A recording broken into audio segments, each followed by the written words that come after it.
다 함께 주기도문 하심으로 새벽 기도를 시작하겠습니다. 하늘에 계신 우리 아버지여, 이름이 거룩히 여김을 받으시오며 나라가 임하시오며 뜻이 하늘에서 이루어진 것 같이 땅에서도 이루어지이다. 오늘 우리에게 일용할 양식을 주시옵고 우리가 우리에게 죄 지은 자를 사하여 준 것 같이 우리 죄를 사하여 주시옵고 우리를 시험에 들게 하지 마시옵고 다만 악에서 구하옵소서. 나라와 권세와 영광이 아버지께 영원히 있사옵나이다. 아멘. 다 함께 찬송가 380장 함께 찬양하겠습니다.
세상 살아갈 때 주를 더욱 사랑합니다.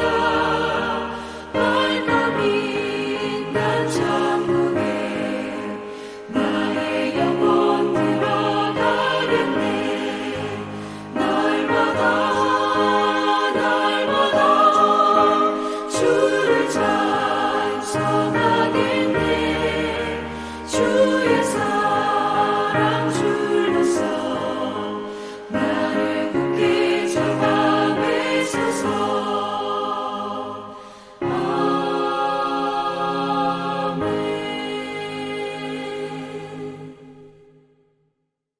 함께 말씀 보도록 하겠습니다. 함께 보실 말씀은 창세기 말씀입니다. 창세기 37장 말씀 함께 보도록 하겠습니다. 창세기 37장 18절에서 24절까지 말씀 같이 한 목소리로 봉독하겠습니다. 시작.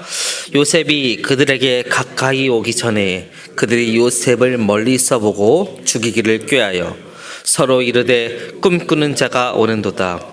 자, 그를 죽여 한 구덩이에 던지고 우리가 말하기를 악한 짐승이 그를 잡아먹었다 하자. 그의 꿈이 어떻게 되는지를 우리가 볼 것이니라 하는지라. 루벤이 듣고 요셉을 그들의 손에 구원하려 하여 이르되 우리가 그의 생명은 해치지 말자. 루벤이 또 그들에게 이르되 피를 흘리지 말라. 그를 광야 그 구덩이에 던지고 손을 그들에게 대지 말라 하니 이는 그가 요셉을 그들의 손에서 구출하여 그의 아버지에게로 돌려보내라 함이었더라. 요셉이 형들에게 이르매 그의 형들이 요셉의 옷 곧 그가 입은 채색 옷을 벗기고 그를 잡아 구덩이에 던지니 그 구덩이는 빈 것이라. 그 속에 물이 없었더라. 아멘. 다시 한번 오늘 예배 오신 여러분들을 환영하고 축복합니다. 이번 주는 강림절 두 번째 주일로 저희가 함께 보내고 있습니다. 강림절은 이 땅에 육신으로 오신 예수님을 기억하면서 나아가는 자리입니다. 하지만 동시에 이 승천하신 예수님이 영광의 주님으로 오실 것이다 라는 것을 또 기대하는 자리이기도 합니다. 예수님께서는 가장 낮고 천한 자리 가운데서 우리에게 오셨죠. 우리와 함께 하시기 위해서 오셨습니다. 하지만 마지막에는 이 영광의 그 모든 자리 가운데서 우리의 모든 자리와 함께 하실 것이다. 그래서 우리의 모든 것을 회복시켜 줄 것이다 라고 약속을 하셨습니다. 그렇기 때문에 우리는 그 약속을 믿고 나아가는 것입니다. 그렇기 때문에 기다리는 사람이다 라는 것은 무엇이냐? 기다리는 사람은 이 기억하는 사람인 것입니다. 하나님의 약속이 무엇인지 기억하고 하나님이 어떤 분이셨는지 또 예수님은 어떤 분이셨는지에 대해서 기억하면서 나아가는 사람이 바로 기다리면서 나아가는 사람인 것이죠. 그렇기 때문에 오늘 이 묽은 말씀에는 두 가지 인물이 존재를 하는데요. 첫 번째는 기다림이 있는 사람과 다른 한 사람은 기다림이 없는 사람이 존재를 하는 것입니다. 꿈을 가진 요셉에게는 기다림이 있었는데 이 꿈을 무너뜨리고 싶어하는 이 형들에게는 기다림이 없었다는 것입니다. 오늘 이것을 통하여서 우리는 무엇을 기다리면서 기억하면서 나아가야 되는 것인지를 다시 한번 체크해 보도록 하겠습니다. 야곱에게는 아내가 4명이 있었습니다. 그 중에 이제 가장 사랑하는 아내는 저희가 지극히 잘 알고 있듯이 이 라헬이었습니다.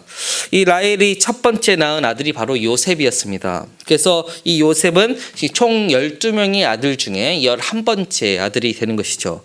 그는 이 아버지 야곱으로부터 특별한 사랑을 받았습니다.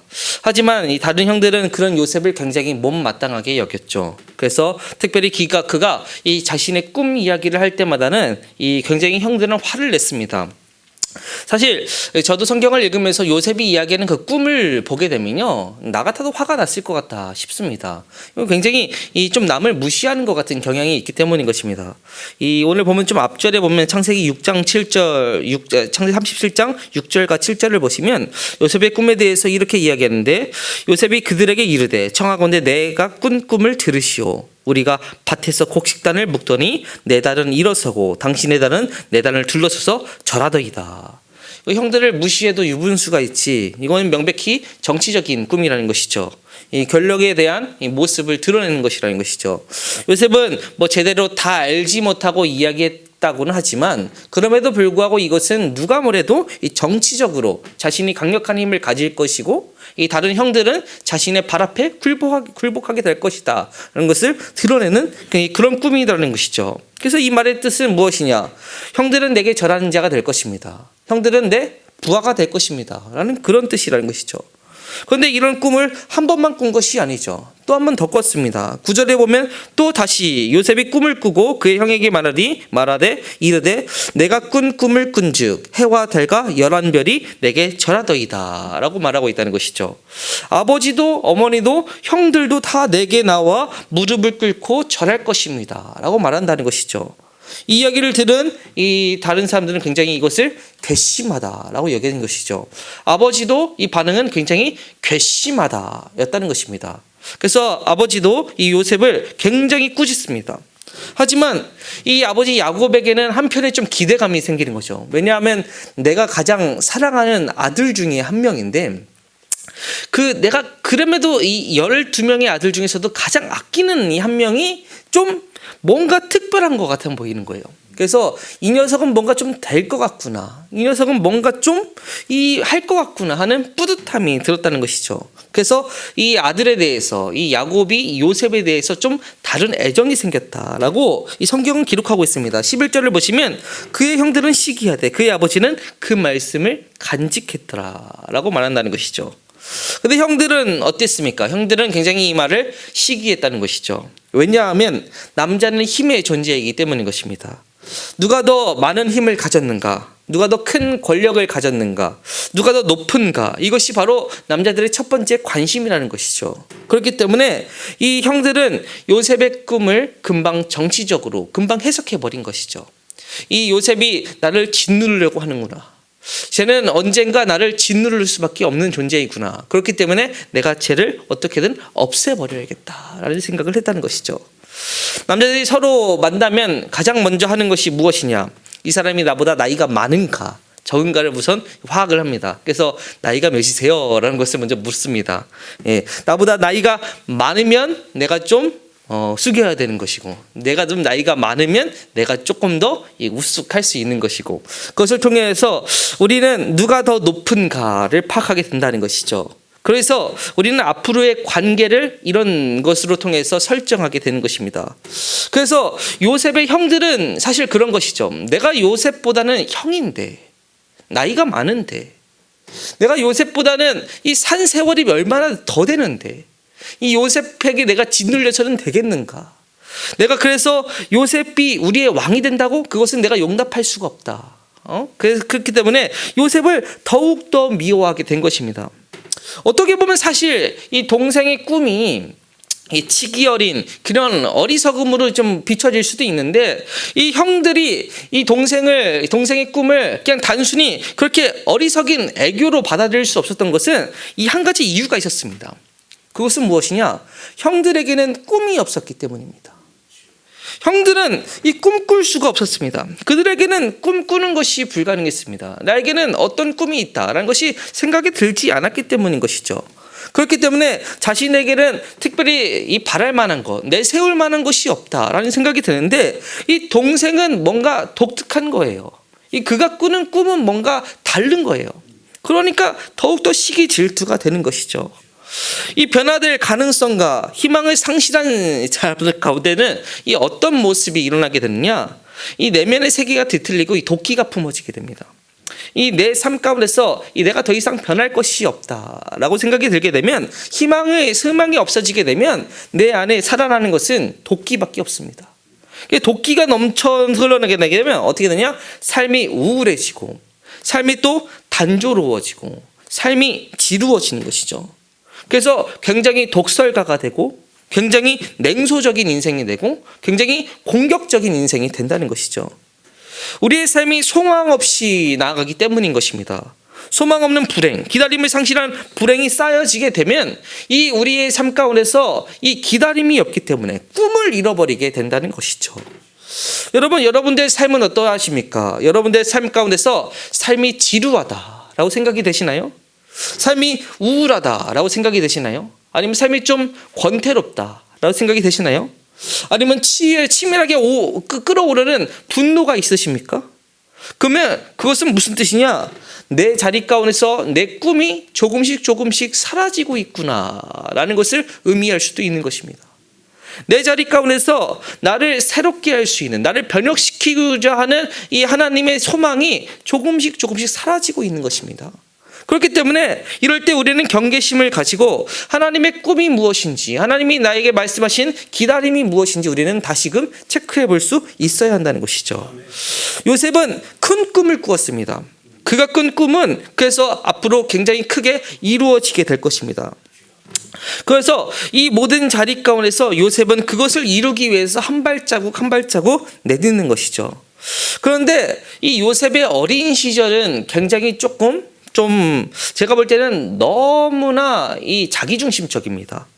이 어린 시절의 특징이 무엇이냐라고 하면 모든 것이 다 자기중심으로 돌아가고 있다고 생각하는 것입니다. 제가 이제 어제도 이제 애기들을 잠깐 봤는데, 저희 애기들만 봐도 그래요. 이 밥을 먹어도 이 자기들이 먼저입니다. 내 입에 뭐가 들어가는 것이 먼저고, 내가 무엇을 보는 것이 먼저고, 이 다른 주변의 사람들은 생각하지 않죠. 저희 아랫집에 이 할머니가 사시는데, 할머니께 제가 미안한 마음이 계속 듭니다. 저희 애들이 계속 쿵쿵쿵쿵 뛰어다니기 때문인 거예요. 그래서 제가 제발 아이들에게 제발 뛰지 좀 마라. 할머니가 힘들어 하신다라고 말을 해도 저희 아이들은 자기중심적이기 때문에 이것을 들어먹지를 않아요. 근데 왜 그러냐? 이 어린 아이들은 이 자기중심으로 이 세상이 돌아가고 있기 때문인 것이죠. 그런데 이 과정에서 이것이 한꺼풀 벗어지게 되면서 이 점차 어른이 되어가는 것입니다. 우리의 삶 가운데서 나 이외의 세계가 있구나. 나 이외에 더 큰 자리가 있구나. 그래서 내가 그 밖으로 나아갈 수 있구나라는 것을 깨닫게 될 때 우리는 그것을 충격으로 받아들이기도 하지만 그것이 우리의 이제 겉을 싸보이는 이 알을 깨고 나오는 이 세상에 나가는 자리인 것이죠. 점차 그 자리 가운데서 이 하나님을 만나게 되고 또 세상을 만나게 되면서 우리는 어른이 되게 되는 것이죠.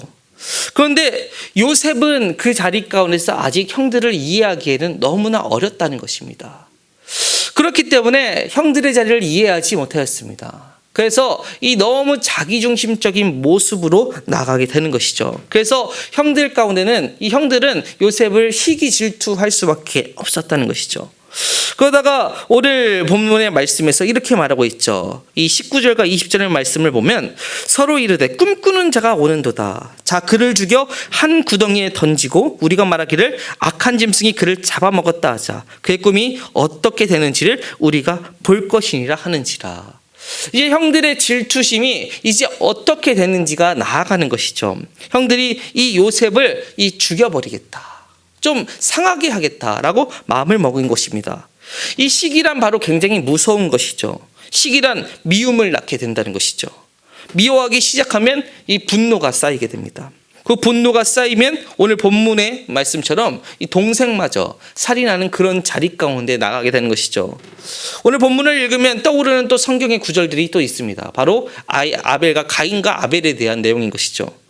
이 인류의 첫 조상이었던 아담과 하와에게는 첫 아들 이 가인이 있었고 이 두 번째 이 자식 이 아벨이 있었죠. 근데 가인이 드린 이 제물을 하나님께서 받으시지 않았지만 아벨이 드린 제물을 하나님께서 받으셨죠. 그것 때문에 이 가인은 굉장히 화가 났죠. 내가 이 하나님께서 내 제물을 하나님께서 받지 아니하시는 이유는 저 아벨 때문이야. 그 마음 때문에 이 가인은 결국 인류의 첫 번째 살인자가 되게 된 것이라는 것이죠. 이 가인의 이런 모습, 요셉의 형들에게도 똑같이 있었다는 것입니다. 그런데 이러한 위기 속에서 요셉은 어떻게 살아날 수 있었을까요? 요셉이 살아날 수 있었던 그런 자리의 원동력은 무엇이었을까요? 요셉은 어떻게 또 계속 기다림을 이루면서 꿈을 이루어갈 수 있었던 것일까요? 그것은 바로 이 돕는 자가 있었다는 것입니다. 때때로 어떤 모든 자리마다 이 돕는 자가 있었다는 것이죠. 이 정말 요셉에게는 인복이 없는 것 같은 그런 인물이 바로 요셉의 자리인데, 그런 요셉의 자리도 바로 다시 돌아보면 이 돕는 자들이 분명히 있었다는 것입니다.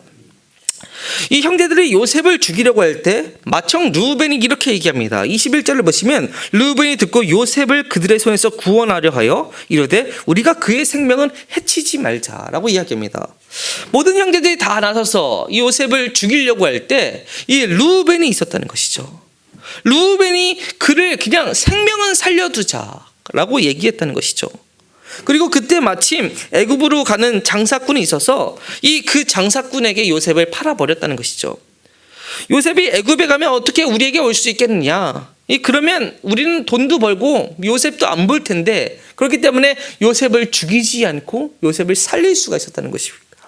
그렇기 때문에 요셉은 결국 이 장사꾼에게 팔려 넘어갔지만 요셉이 생명이 살 수 있었다는 것이죠. 그것은 바로 르우벤이라고 하는 사람이 있었기 때문이라는 것이죠. 인생을 돌아보게 되면 인생에는 나를 해하려고 하는 사람도 분명히 존재하지만 이 나를 축복으로 이끌어가는 사람도 분명히 있다는 것입니다. 나는 생각지도 못했는데 누군가 나를 위해서 애써 주어가지고 내 인생이 꽃을 피우게 될 수도 있다는 것이죠. 요셉에게는 그런 일들이 벌어지고 있는 것입니다. 그 다음에는 요셉은 이제 애굽으로 노예로 팔려가게 된 것이죠. 왕의 친위대장이었던 보디발의 집으로 가게 되었습니다. 그래서 그 단계에서 이 점차 한 단계 한 단계 밟아가면서 이 점차 잘 나아갔는데, 그럼에도 불구하고 보디발의 이 아내 때문에 다시 한 번 더 웅덩이에 빠지게 된 것이죠. 그래서 그는 어떻게 되냐? 감옥에 들어가게 되었습니다. 근데 이 감옥에 들어갈 때도 이 요셉을 돕는 손길이 있었습니다. 그것은 무엇이었냐? 바로 보디발이었습니다. 보디발은 이 감옥에 들어가게 되었음에도 불구하고 이 그를 기억하였습니다. 그래서 그가 이 그를 신임하여서 그가 어떻게 가든지 그 모든 자리 가운데서 그가 나아가는 그 자리가 하나님으로 향해서 나아갈 수 있도록 그에게 힌트 같은 것을 미리미리 준다는 것입니다. 요셉을 신뢰하고 있었기 때문에 그 자리 가운데 함께 있었던 이 감옥 가운데 함께 있었던 이 관원들을 같이 섬기면서 나아가라고 보디발이 힌트를 주게 됩니다. 그래서 이 요셉은 감옥에 갇혀가지고 그 감옥에 있는 술가름과 이 떡관원을 잘 보살피게 되는 것이죠. 그러면서 그들과 함께 나아갈 수 있게 된 것입니다. 그러면서 인생의 가장 낮은 자리 가운데서 이 밑바닥을 경험했음에도 불구하고 그의 인생은 돕는 사람들이 분명히 있었기 때문에 그 자리를 나아가게 된 것이라는 것입니다. 여러분, 이것이 바로 하나님께서 우리를 이끌어 가시는 자리인 것입니다. 우리를 이끌어 가시는 자리 가운데서는 우리는 매번 안 좋은 것을 보기가 쉽지만 하나님께서는 우리에게 매번 선한 것을 더 많이 주시고 계시다는 것이죠. 우리는 그것을 찾아 나아가는 것이 바로 이 하나님께서 우리에게 맡겨주신 사명인 것입니다. 우리는 어떻게 우리의 길을 이끌어 갈 것이냐. 우리가 나쁜 것을 보려고 하면 한도 끝도 없이 나쁜 것을 보게 되겠지만 우리의 삶의 자리에 놓여 있는 좋은 것을 보게 되고 좋은 것을 따라가기 위해서 계속해서 노력한다고 한다면 우리의 삶은 선하고 바른 길로 나아갈 수밖에 없다는 것이죠. 바로 그것의 삶의 증인이 바로 요셉이라는 것입니다. 요셉은 그 모든 자리 가운데서 이 나의 자리를 기억하였습니다. 나의 자리 가운데서 내가 이 수치와 고통을 당하는 그 모든 자리 가운데서 내가 기가 막힐 웅덩이에 빠져 있는 그 자리 가운데서 그럼에도 불구하고 나를 돕는 손길이 항상 있었구나. 나를 돕고 나를 이끌어가는 손길이 항상 있었구나. 그렇기 때문에 나는 항상 하나님의 손에 놓여 있는 사람이구나라는 것을 깨우치게 된 것입니다. 여러분, 이 기다리는 사람이란, 꿈을 향해서 나아가는 사람이란 바로 이런 사람이라는 것이죠. 나의 삶의 자리 가운데서 내가 어떤 삶을 살아왔는지를 되돌아보고 나의 삶의 자리 가운데서 나를 도와주고 있었던 사람들이 계속해서 지속적으로 있었구나. 하나님이 나를 지켜주셨고 또 다른 누군가가 나를 붙들어 주었고 또 어떤 사람들이 나를 위로해 주었구나 라는 것을 깨우치면서 나아가는 자리가 바로 꿈을 향해서 나아가는 자리라는 것입니다. 우리의 삶의 자리는 항상 이 불평이 일기 쉽죠. 시기와 분노가 일기가 쉽습니다. 하지만 요셉의 분노를 멈추게 한 것, 요셉이 이 불평을 멈출 수 있었던 것은 무엇이냐? 그 모든 자리 가운데서 이 구덩이를 다시 한 번 더 바라보면서 구덩이에서 이끌어낸 하나님을 바라본 것이죠. 그리고 그 모든 자리 가운데서 나를 지켜주었던 사람들이 있었다는 것을 기억한 것입니다. 오늘 여러분들의 삶의 자리가 바로 이런 자리가 되기를 축원하겠습니다. 우리의 삶의 자리 가운데서는 우리를 해하려고 하는 사람도 분명히 있겠지만 우리를 선하고 아름다운 길로 이끌어가고자 하는 사람이 훨씬 많다는 것이죠. 하나님이 그 대표적인 분이시라는 것이죠. 예수님이 가장 대표적인 분이시라는 것이죠. 그러니까 예수님은 우리를 이 구렁텅이에 빠뜨리려고 하는 것이 아니라 우리를 그 모든 자리 가운데서 항상 구하고 건지려고 노력하신다는 것입니다. 내가 내 길을 걸어갈 수 있는 원동력은 어디서 오는 것인가요? 그것을 바라봄으로써 오는 것인 거죠. 내가 오늘도 하루를 살아갈 수 있는 힘을 어디서 얻을 수 있는가요? 바로 나를 도와주었던 그 많은 사람들의 모습을 보면서 오늘도 살아갈 수 있는 것입니다. 오늘 여러분들의 삶의 자리 가운데서 힘들고 어려운 일이 닥칠 수 있겠지만 그 모든 자리 가운데서도 하나님을 기억하시면서 하나님이 나를 어떻게 구원해 주셨는지, 나를 지켜주면서 함께 기도해 주던 이들이 누가 있는지, 또 나와 함께 찬양을 부르면서 나가는 자가 어떤 사람이었는지를 기억해 보시는 오늘 하루가 되기를 축원하겠습니다. 그렇게 될 때 우리의 삶은 하나님이 주신 약속으로 가득 채워지게 될 것입니다. 우리가 오늘도 하루를 살아가면서 하나님을 바라보면서 거룩하게 우리의 길을 나아갈 수 있는 것, 그것은 바로 우리가 함께하여 주는 많은 동역자들이 있기 때문이라는 것이죠. 오늘 이 동역자들과 함께 기도하시면서 또 그들을 위해서 또 중보하여 주시고 또 그들의 충보가 우리에게 임하여지기를 바라면서 오늘 하루를 거룩하고 담대하게 살아가시는 여러분들의 삶의 제가 되길 간절히 축원하겠습니다. 오늘 이것을 놓고 우리 담임 목사님의 능력 목회와 우리 말씀을 놓고 우리의 삶이 더욱더 정직하고 건강하게 나아갈 수 있도록 주여 한번 부르시면 통성으로 기도하도록 하겠습니다.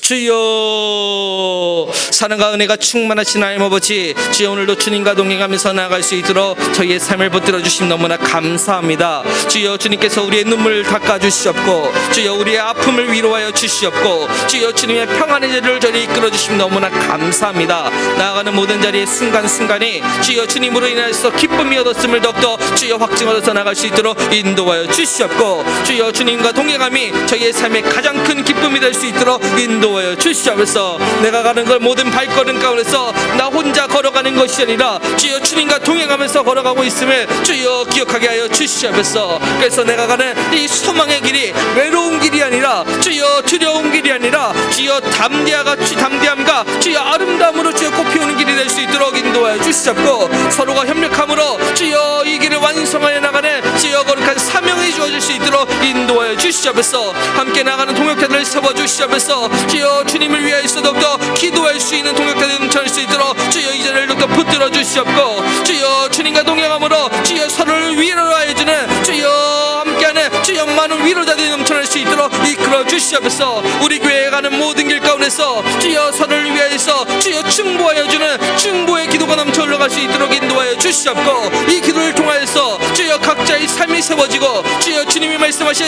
능력의 자리로 나아갈 수 있도록 인도하여 주시옵소서. 주여 특별히 함께 기도하면서 나갈 때 주여 저희 교회 담임 목사님을 붙들어 주시옵소서. 주여 담임 목사님이 나가시는 모든 길 가운데 주여 주님의 탄탄대로의 길이 열려질 수 있도록 인도하여 주시옵고, 주여 주님이 말씀하시는 주여 놀랍고 아름다운 주여 성령의 도가 열려질 수 있도록 인도하여 주시옵소서. 주여 때때마다 주여 좋은 것으로 주여 하나님의 주여 놀라우신 것으로 이끌어 주시옵고, 주여 나아가는 그 모든 사역의 자리가 주여 주님으로 인하여서 충만할 수 있도록 이끌어 주시옵소서. 저 라오스 땅을 위하여서 선교하시면서 나가시는 모든 자리 가운데 주여 주님의 역사하심이 넘쳐날 수 있도록 인도하여 주시옵고, 주여 저 모든 땅이 주여 주님의 말씀으로 물들이면서 나갈 수 있도록 인도하여 주시옵소서. 특별히 함께 주여 저 라오스 땅을 위해서 기도하면서 나갈 때 주여 중보의 기도가 주여 열매를 맺을 수 있도록 인도하여 주시옵고, 주여 이 기도의 열매를 통하여서 주여 저 지역 가운데 주여 주님의 복음이 주여 속속들이 들어갈 수 있도록 인도하여 주시옵소서. 함께 나가는 주여 우리 강서절 교회 성도님들의 주여 모든 삶의 일거수일 조적을 지켜주시옵고, 주여 그 모든 삶의 자리 가운데서 주여 주님의 은혜가 더욱더 간절히 임하길 원하오니 주여 서로가 협력하여서 기도하면서 나가는 이 모든 자리 가운데 주여 주님의 은혜가 더욱더 주여 넘쳐날 수 있도록 인도하여 주시옵고, 하나님을 사모하고 담대히 나아가는 자가 될 수 있도록 인도하여 주시옵소서. 오늘도 저희의 자리를 붙들어 주신 너무나 감사합니다. 주여 주님의 능력을 나아갈 수 있도록 인도하여 주시옵고, 주님의 뜻이 되어가는 주여 자리가 될 수 있도록 주여 이끌어 주시옵소서.